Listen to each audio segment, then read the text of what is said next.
So good morning guys, andito tayo sa may Imus Boulevard, sa may Imus, bagong karsada to.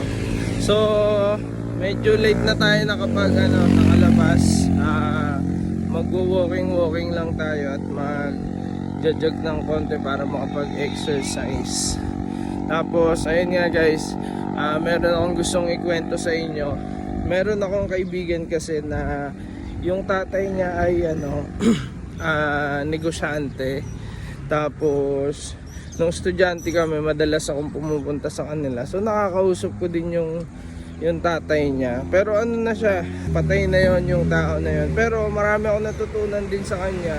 At isa dun sa pinaka naaalala ko na lagi niya sinasabi sa amin nung kaibigan ko habang nandun ako sa kanila. Isa sa consider namin yung pag-exercise. Ano pa yan? Any form of exercise. Kung ano man yung gusto mong gawing exercise. Basta nag-exercise ka. Pwedeng gym, pwedeng bike, pwedeng magja-jogging ka, walking, exercise na workout sa bahay lang. Pwede naman yun. So, any form ng exercise.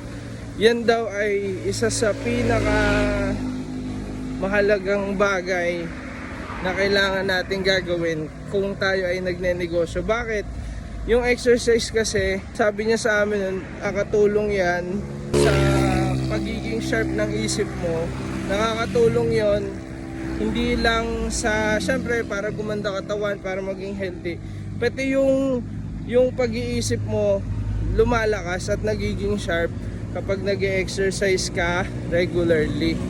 So, tapos kalaunan, syempre, gusto ko talagang investigate o malaman talaga kung totoo yun.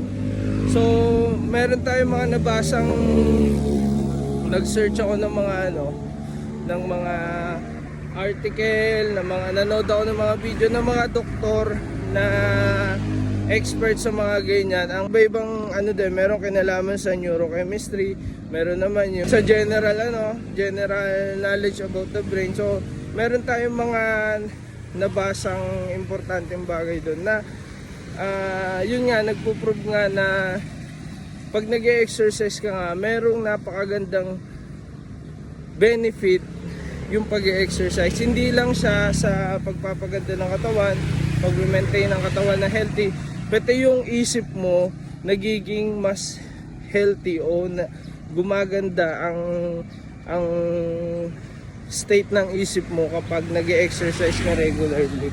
So isa sa maire-relate natin sa business, syempre kapag nag-exercise ka at umaayos yung yung isip mo.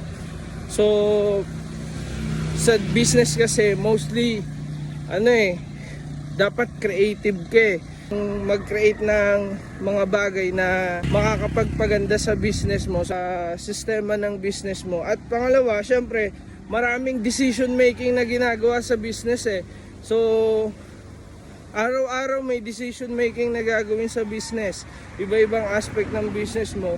So napakahalaga na healthy yung isip mo para mas ma-analyze mo ng maigi yung problem, yung situation, at makapag-decide ka ng napakaganda para sa iyong negosyo, sa tatakbuhin ng iyong negosyo.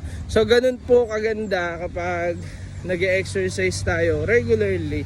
So kailangan lang talaga build tayo ng system, install natin sa habits natin, mag-set tayo ng schedule for our regular exercise para kapag nagnenegosyo tayo, para in the long term makikita natin yung benefit nun sa pagnenegosyo natin. So yun lang guys, and salamat po sa inyo. God bless po sa inyong lahat.